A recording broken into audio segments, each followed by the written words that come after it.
Just a quick reminder to our listeners that the submissions period for the Tax Notes Student Writing Competition is open. This annual award recognizes superior student writing on unsettled questions in tax law or policy. Eligible students must be enrolled in an accredited undergraduate or graduate program during the academic year. Submissions are due by June 30th. Visit taxnotes.com/students for more details. Welcome to Tax Notes Talk, a podcast from Tax Notes, the leading source of tax news, information, and analysis.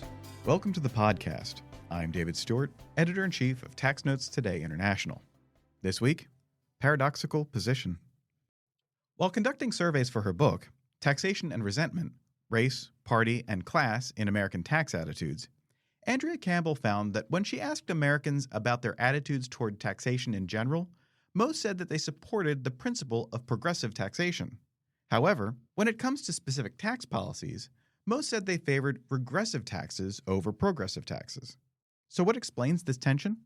In her book, Campbell argues that the complicated federal tax system creates confusion and resentment, leading to a disconnect between what Americans support in principle and in practice.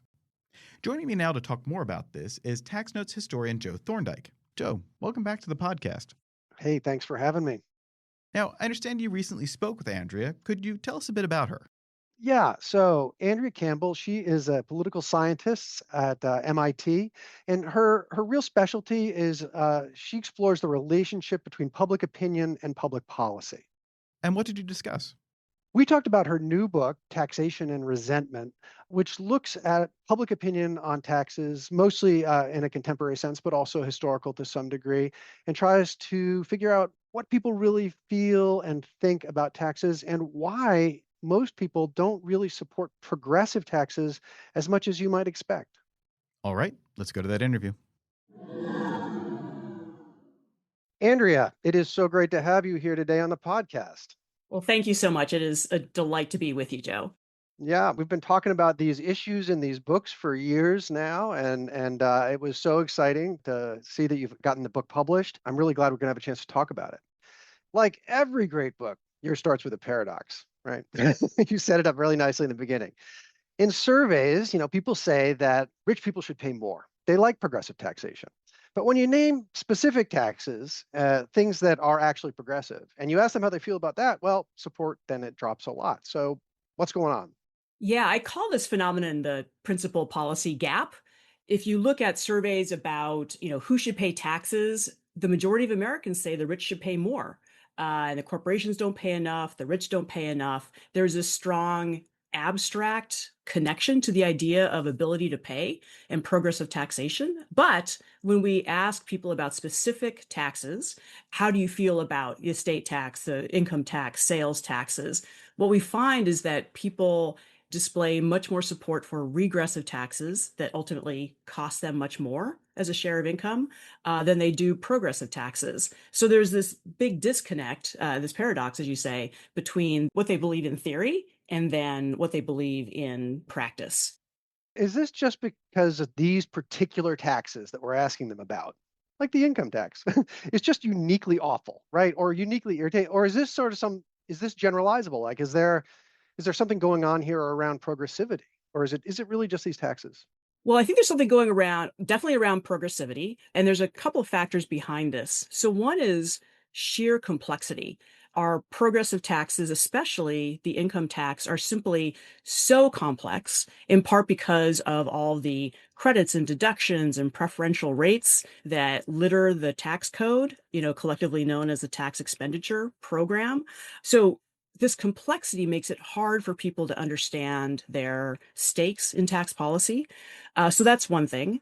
The other thing is that the rich, the wealthy, high income, high wealth individuals have spent the century plus since the advent of the federal income tax in 1913, trying very hard to get their effective rates of taxation reduced. And they've done through a few different ways. One is lower marginal rates on their incomes. And the other is the system of tax expenditures.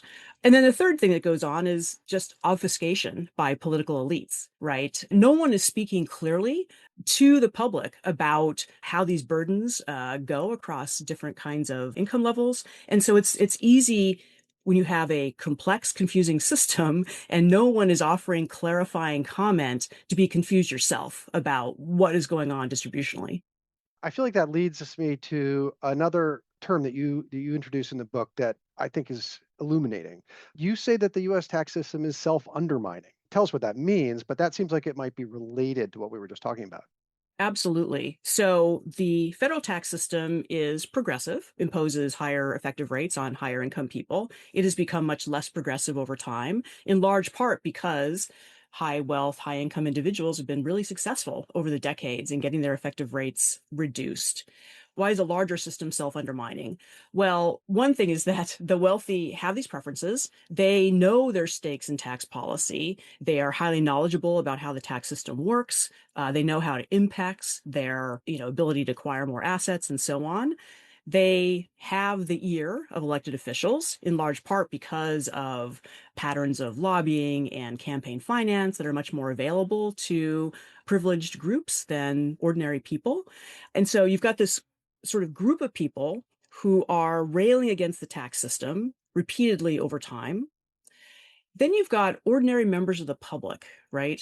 And if you look at sort of the self-interest of ordinary people, they should be on board with progressive taxation, right?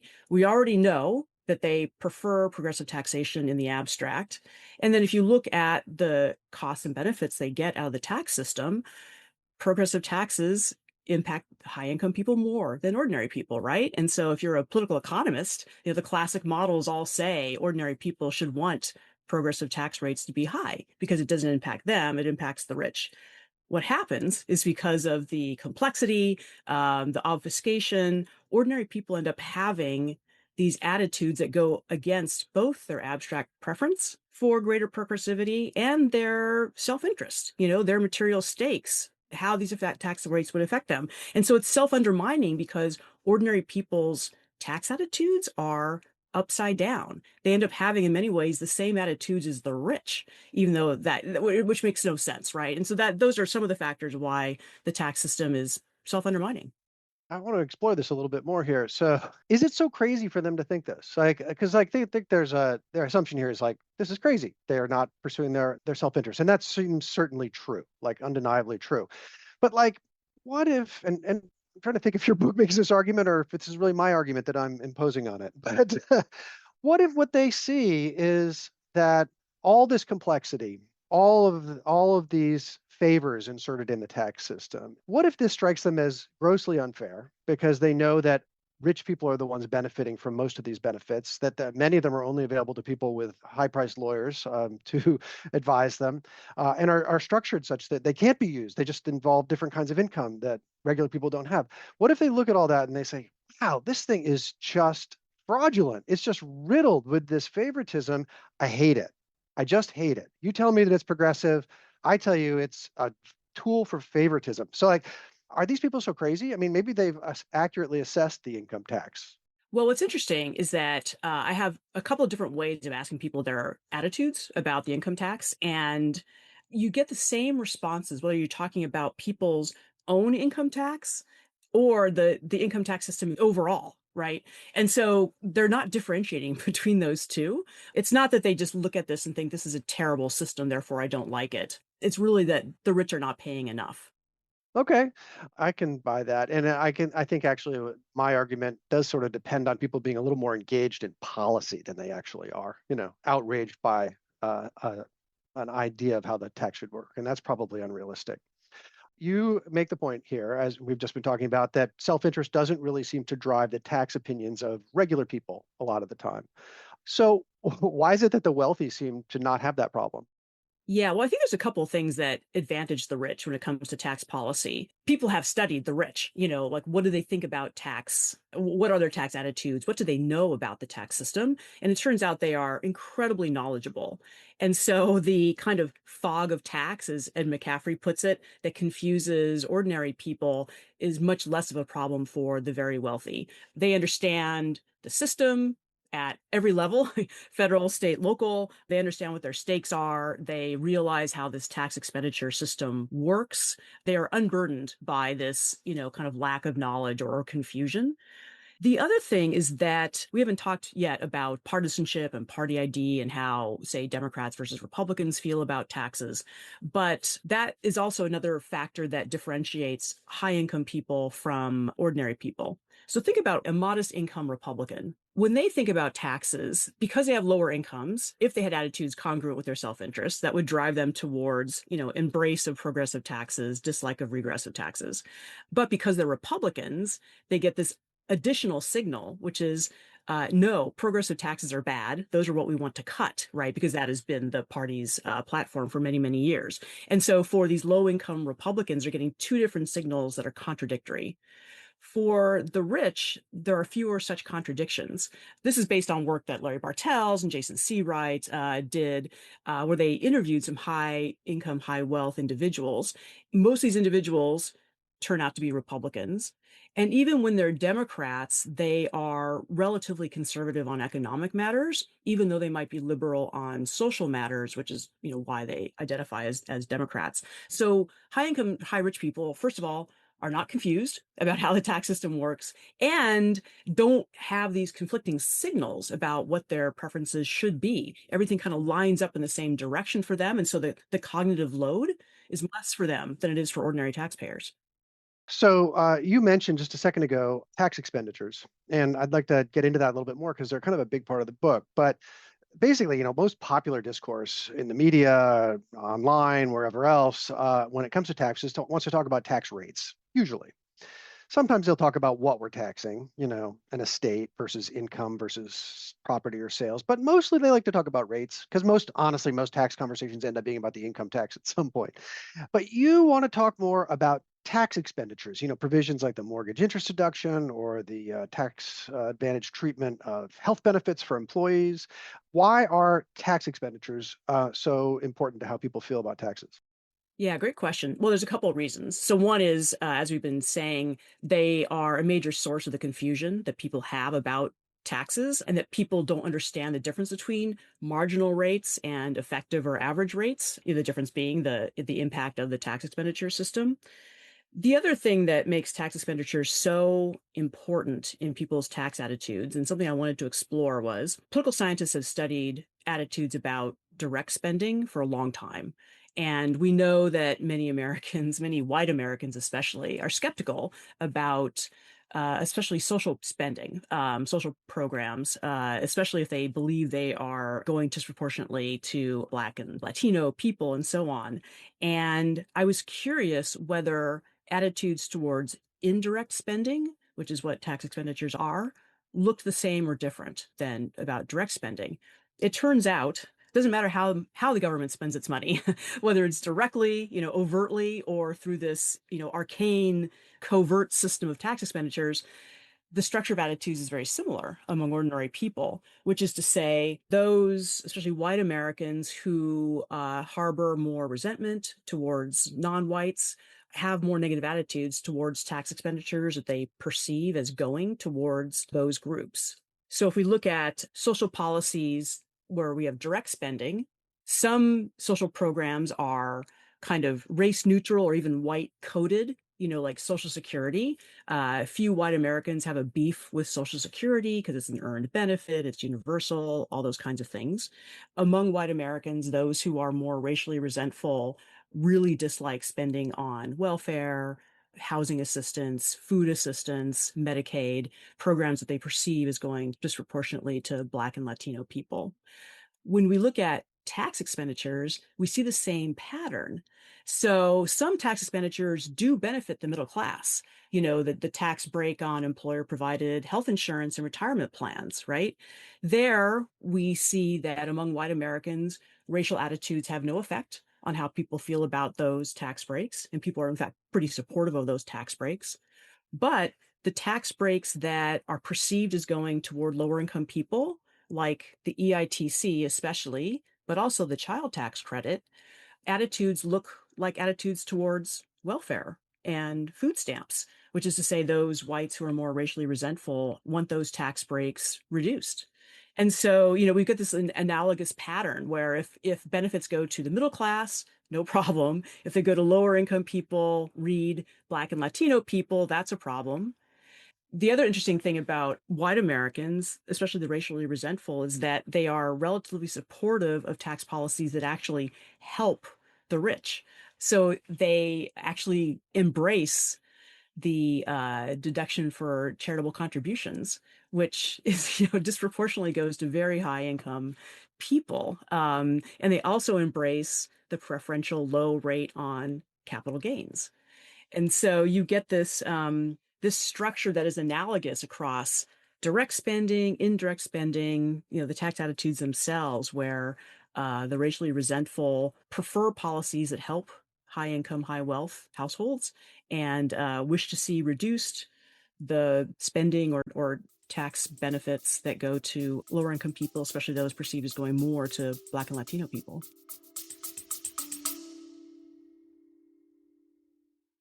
Support for this podcast is provided by the University of California Irvine School of Law Graduate Tax Program.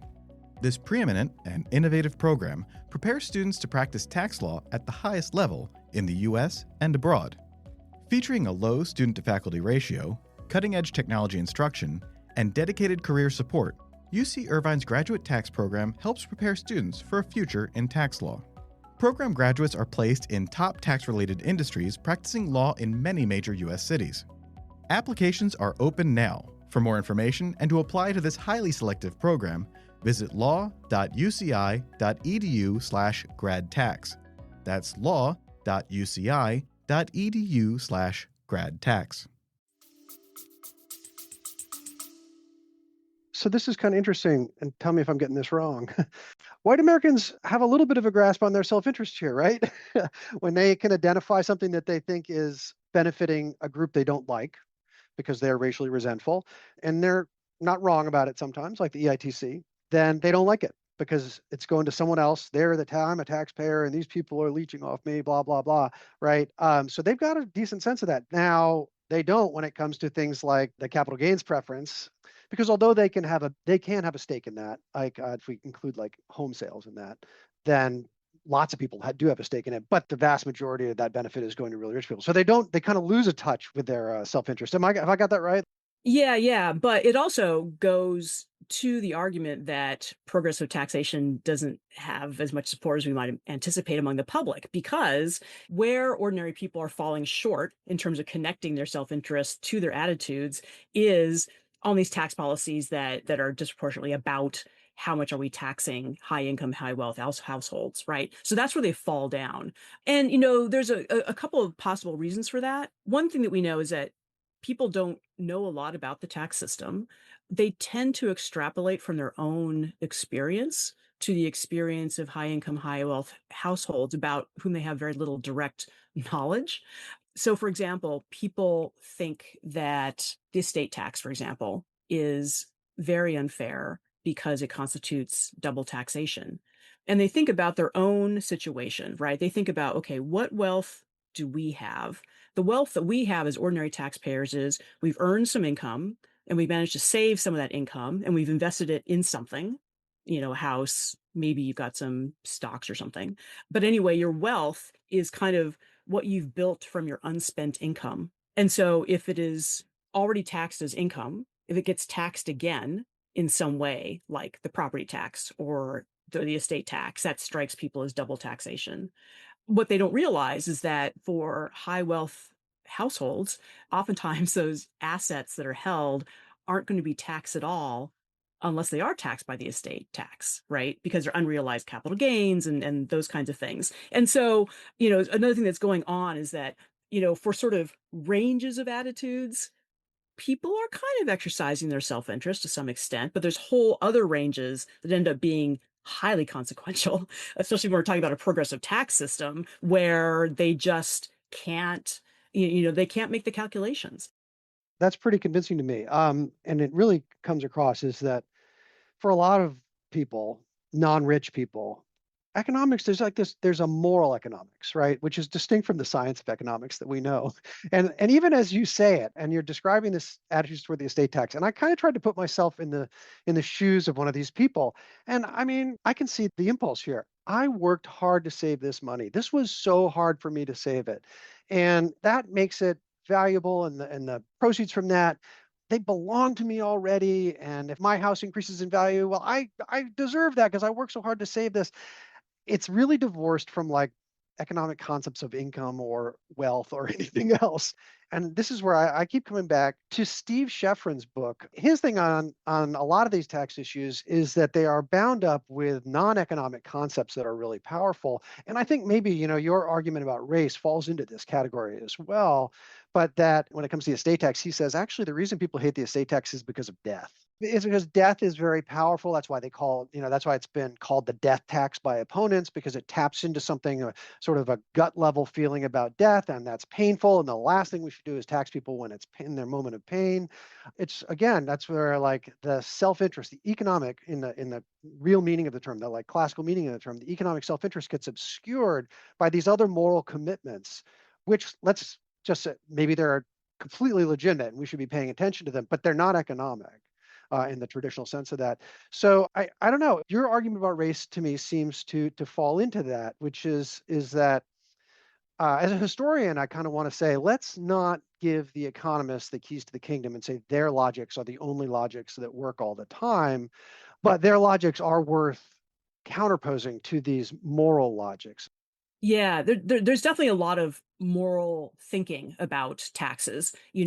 Who pays, who benefits, what is just, as Steve Scheffrin says. And, when lots of ordinary people look at the tax system, they think, in fact, as you said, I worked hard to earn this income and acquire this asset. And a couple things. One is other people seem to work less hard and maybe getting benefits from the government that I am paying for with my sweat. And how fair is that? But there's definitely a sort of a big moral component of that. Of course, in the United States, that gets refracted through race, right? Because there's a long, long history of, in part politicians for their own personal electoral gain, making connections, drawing connections between who pays, who benefits, and race, right?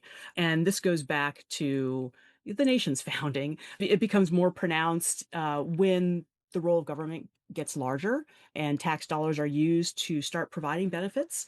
In the 19th century, it's for public education. When we get to the 20th century, as you well know, the development of the welfare state. And there's a sense of our white taxpayers being disproportionately called on to fund these programs that go, in turn, disproportionately to non-whites. And how fair is that, right? So there is that moralizing. To go back to this notion of people extrapolating from their experience to the experience of the rich, I think another thing that happens is, many people, when you're thinking about death, would love to leave something for their children, right? Another kind of moral commitment, that value of family. And so the thought that the government is going to take away some of that is horrifying. And even for people who realize that they are not personally going to pay the estate tax, they don't even like it even for the wealthy, because they think, well, the wealthy earned that money and want to pass it on to their children as well. So it's not just. The other thing I will say about extrapolation is estate taxes are taxes on wealth, right? And we know that different kinds of resources can be taxed. Income can be taxed, wealth can be taxed, consumption can be taxed, and people feel differently about those different categories. With wealth, again, I think people are extrapolating from the form of wealth that is most common for ordinary taxpayers, which is to say the home. People really dislike property taxes. People think, why am I paying rent on something I own? As one of my respondents said, right? I am being penalized for putting aside this income, acquiring this asset. Again, back to the sort of double taxation argument, right? And I think ordinary people are extrapolating from, this is what's happening with my form of wealth. I can see why those with another form of wealth, this large estate, would also perceive taxation of that to be unfair. This seems incredibly important to me, these sorts of insights here, because it's tempting for people who spend their lives in a world of tax to just say, like, there's something wrong here. These people just don't see it. They just don't understand. They're getting it wrong. But to understand the other moral commitments, some of them unappealing moral commitments we may not approve of, like racial resentment, racism, but to understand them is really important, because otherwise we're going to sit here and try to talk people into believing in progressivity. Be like, no, because you're going to pay less and the rich people are going to pay more, and you don't approve of the way that, I mean, I remember this from Larry Bartel's articles from a long time ago too. Like, you say you don't approve of the way wealth is distributed, and yet when we ask you about redistributing wealth, you're like, oh no. And as I remember it, he says that's because they believe it's a problem. They don't think government can fix it. They're not convinced that government is the solution. But I think understanding even the ugly elements of these opinions is so important, even if you're a fan of progressive taxation, that you can't just argue people, you cannot economically argue people into agreeing with you necessarily when you're up against things like racism or fear of death or commitment to family or all these other pieces which make sense to other people, even if they don't make sense to economists. Oh, yeah. And these feelings are deep seated, right? Like, what's more deep seated than family and so on? And so, yes, economists can argue up and down about why economically it makes more sense to have this set of beliefs versus that set of beliefs. But yes, you're running into a brick wall. I think that's one of the frustrations that supporters of progressive taxation, or progressives in modern politics language, that they bump up against all the time, is that they can't really understand why they're losing people. And I mean, maybe they would be like, oh, okay, well, they're all racist, which is true. As your book points out, there are other factors too, which aren't really about race. But I think understanding that is really important if you love progressive taxes and you want to save them. That, again, I'd already said this, but you can't just economically argue people into agreeing with this. That's not going to work. Support for this podcast is provided by Crux. Tax professionals know that investing in high-quality tax credits can deliver meaningful savings. That's why a quarter of the Fortune 1000 is actively participating in the tax credit market. But it can be hard to source, perform due diligence, and execute energy and manufacturing tax credit transactions, especially when tax professionals are busier than ever. That's where Crux comes in. Crux is the trusted partner for transferable tax credits and tax equity investments. The Crux team has facilitated over $30 billion in tax credit transactions throughout their careers, including over 120 transactions at Crux. Crux offers a full-service execution team, industry-leading market intelligence, and AI-powered tools bringing certainty and predictability to the transaction experience. Now your tax team can create financial value for your company, secure in the knowledge that you're getting the best the market has to offer. Ready to get started? Learn more at cruxclimate.com/contact. That's cruxclimate.com/contact. All right, well, let's put up, again, like we've now talked a lot about this already, but let's just put the race element of your argument like right up front, because it really seems to me that this is the key discovery in your book, is that self-interest doesn't really predict how people are going to feel about taxes. But for white Americans, racial resentment does. So could you just lay that out a little bit more directly for us? Oh, absolutely. There are a couple different ways to measure how white people feel about, especially Black people. And one of those is this concept of racial resentment. We think that some white Americans harbor animus towards especially Black Americans. And one dilemma for surveyors is, well, how are you going to actually measure those sentiments? Because people in polite society know they shouldn't say really overt things like Black people are less intelligent than white people and so on. That's what we call old-fashioned racism, right?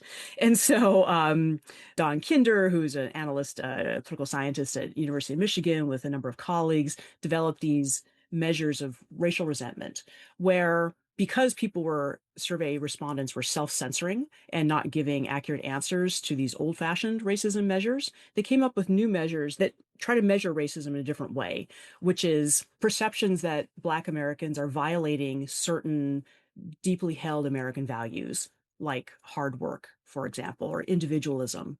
And so they've come up with this sort of scale that measures resentment in this way, because they found that white Americans who harbor animus are more likely to kind of fess up, as it were, according to these kinds of measures, because then you don't appear to be racist. It's that these people are violating these deeply held values, American values.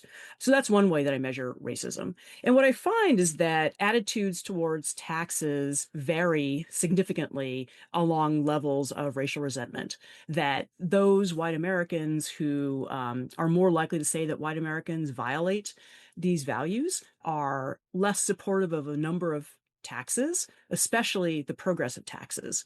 And that alone is interesting, right? Because that is yet another factor that really helps high income, high wealth people in their long campaign to get progressive taxation blunted, is that you've got this set of people who are not thinking about taxes in terms of economic issues, but rather thinking about it in terms of race. Now, one thing that I also did was that there's some controversy about whether this is the only way to measure racism. And so on a few surveys, I am able to use kind of old-fashioned racism measures and find that those two tax attitudes also are related to those old-fashioned measures as well. So basically, any way that you measure racism, you get this finding that those who harbor more animus are more negative towards a variety of taxes, especially the progressive taxes. So you've told us a lot about what white Americans think about taxes and how race plays into that. What do you find about Black Americans when you talk to them about taxes? Yeah, this is really something I was committed to doing in the book because most books about tax attitudes in Americans really focus on white Americans. And there's a historian, Andrew Carl, who's done just stunning work about the property tax and other aspects of taxation, has pointed out that Black and Latino Americans are only seen or have only been analyzed as kind of the subject of whites' ire and never as taxpayers in their own right, which of course they are. There's also this whole literature among fiscal sociologists and legal scholars that political scientists have kind of ignored that discusses the fact that many aspects of tax policy have disparate impacts on especially Black Americans. So much of how our tax system has been created over the years, either inadvertently or intentionally ends up overtaxing Black Americans compared to similar whites. Some of these are quite overt, the kinds of things that Andrew Carl talks about with regard to the property tax, that Black Americans have obviously been steered historically into certain neighborhoods when they even could buy a home. Then they get overtaxed by tax assessors, even though they get worse services. Then when they go to sell their homes, they realize less of a gain because those neighborhoods are not as good, don't have as many amenities. As Andrew Carl says, they get the short end of both sticks. That is well known, but as Dorothy Brown and other legal scholars have pointed out, there's other ways in which the tax system overtaxes Black households. So just to give a couple of examples, the tax expenditure system is a big culprit here. One major reason that Black households at the same income level pay more in taxes than white households is that Black households on average have less access to employer-provided benefits like health insurance and retirement plans, which reduce your taxes because those health premiums and those retirement contributions are not taxed. There's other things. Dorothy Brown points out that there can be marriage bonuses, that married couples pay less in taxes than single people at the same income. Those marriage bonuses are most likely when one earner earns much more than the other earner, and much less likely when the two earners are more even. And the latter is more common among Black households, whereas having one earner that earns way more than the other is more common among white households. So all of these tax policies, whether advertent or inadvertent, end up taxing Black Americans more. So when I go to look at Black public opinion, on average, Black Americans are more liberal, support a greater role for government than white Americans. But when you look at their tax attitudes, they are more likely to say various taxes are unfair and that they should be decreased. And their tax attitudes actually resemble those of white Republicans much more than they resemble those of white Democrats, even though most of the Black people in my surveys are in fact Democrats. This is just, I think, completely fascinating. And I should say a couple things. One is, I'm not trying to argue that Black Americans have a sort of, self-interested stance that white Americans don't.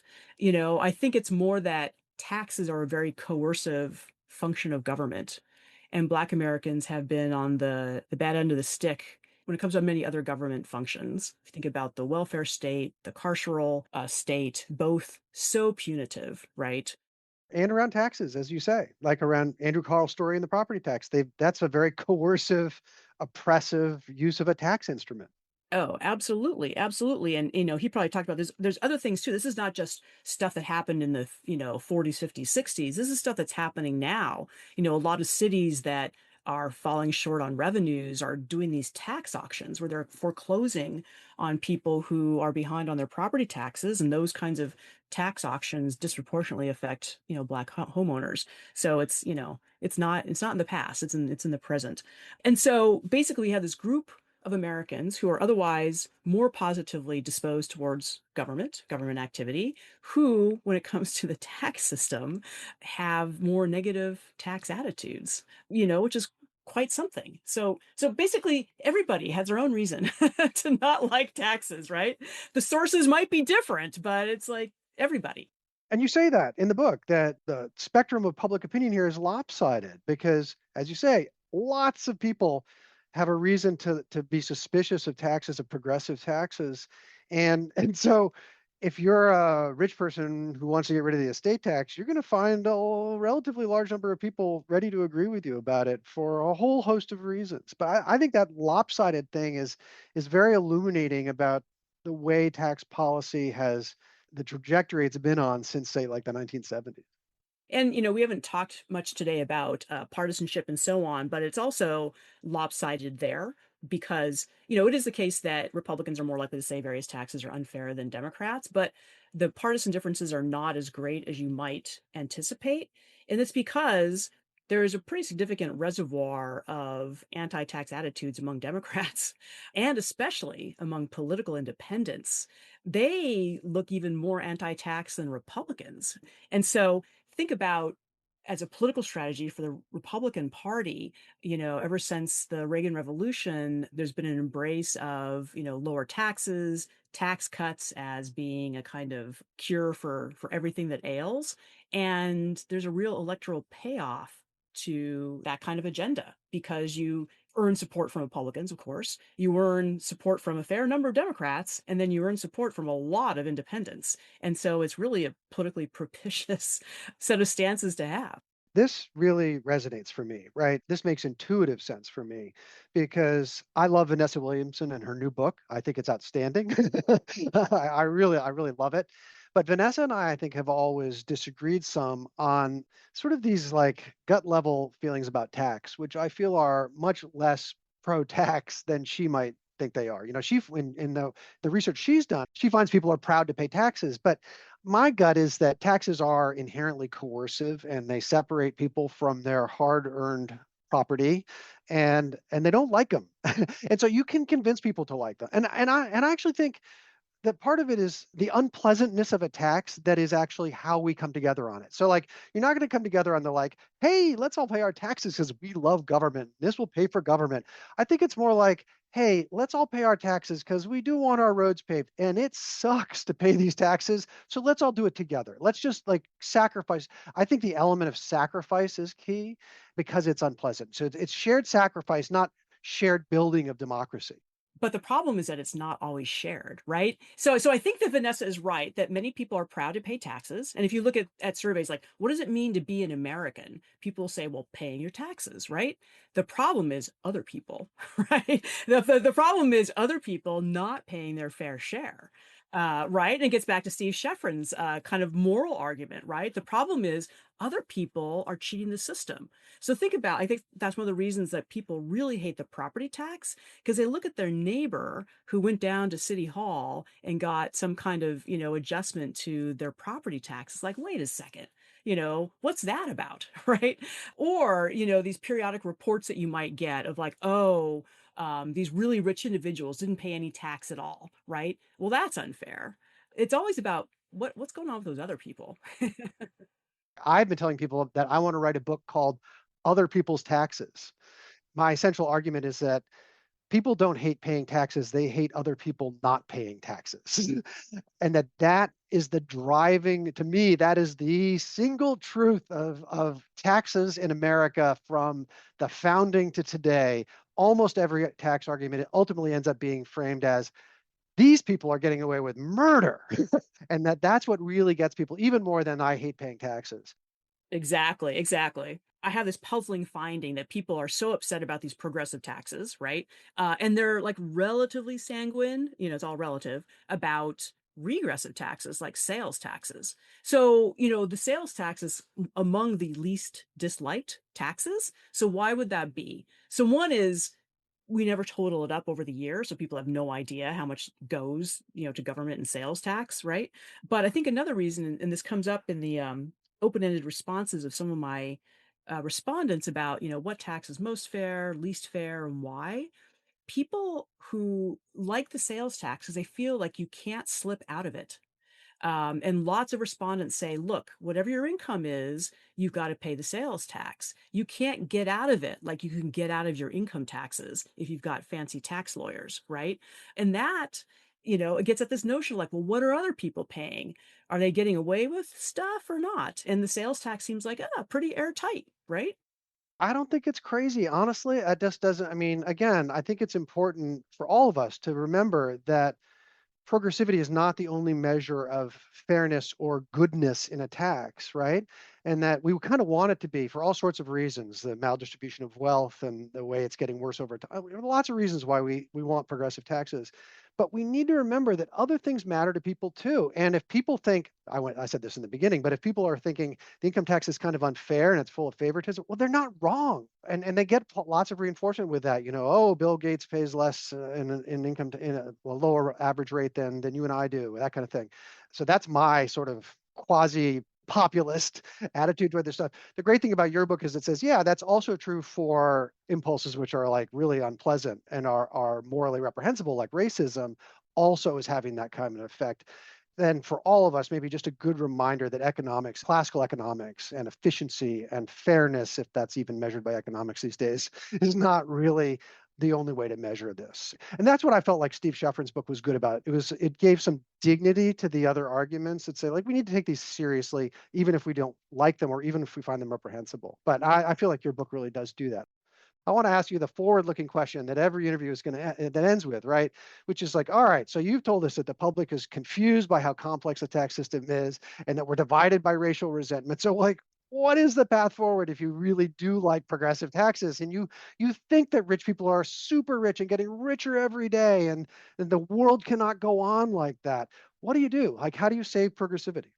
Yeah, it's so tough. Well, one might be a little more simplification, right? That these tax breaks really are undermining the ability of people to clearly see the system. And we've done it before, and of course, all the tax breaks come back on like barnacles on a ship. And so it's tough to simplify the system, but that's one possibility.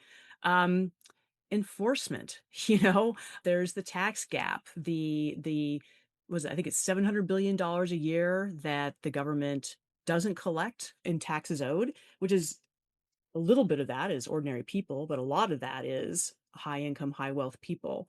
And right now, the IRS is being defunded. The extra money that they got in the Inflation Reduction Act during the Biden era is being chipped away, and so that tax gap is probably only going to grow, which gets at raises people's moral hackles for the reasons that we just talked about.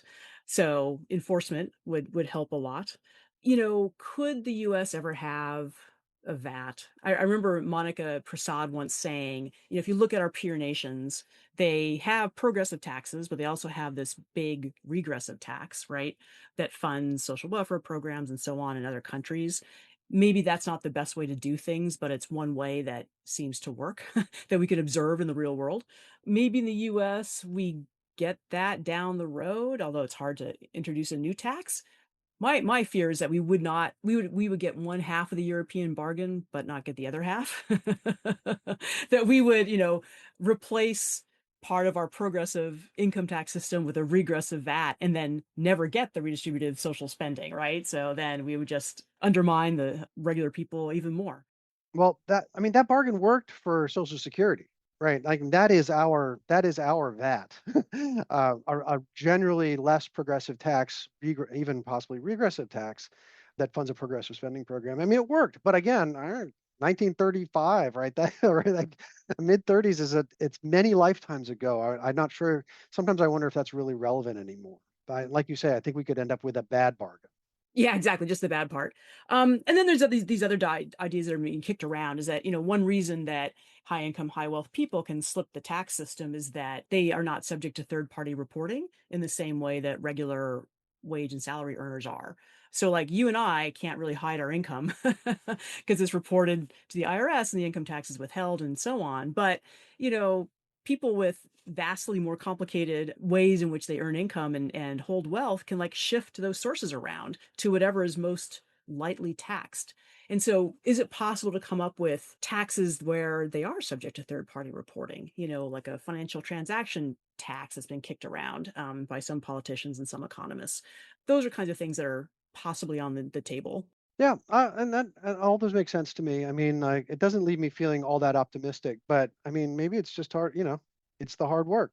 If we didn't get progressive taxes quickly or easily, and so we might not be able to bolster them and get, up and increase their importance and their bite easily either. It might be a long, hard slog. And actually, tariffs were what did it the last time. So maybe tariffs will do it again. There you go. All right. Well, we are really up and out of time, but Andrea, it has been great to talk to you. I loved your book. I was so happy to see it. I was like so much hard work for so long. So it is a great achievement. So thanks for being here today. Oh, well, thank you so much. It's been delightful. That's it for this week. You can follow me online at TaxStew, that's STEW, and be sure to follow at Tax Notes for all things tax. If you have any comments, questions, or suggestions for a future episode, you can email us at podcast@taxanalyst.org. And as always, if you like what we're doing here, please leave a rating or review wherever you download this podcast. We'll be back next week with another episode of Tax Notes Talk. Tax Notes Talk is a production of Tax Notes. You can learn more about us by visiting www.taxnotes.com/podcast. When major media wants the straight story, they turn to Tax Notes. Thank you for listening, and join us again for another edition of Tax Notes Talk. Tax Analysts, Inc. does not provide tax advice or tax preparation services. Nothing in the podcast constitutes legal, accounting, or tax advice. A full disclaimer is included in the transcript.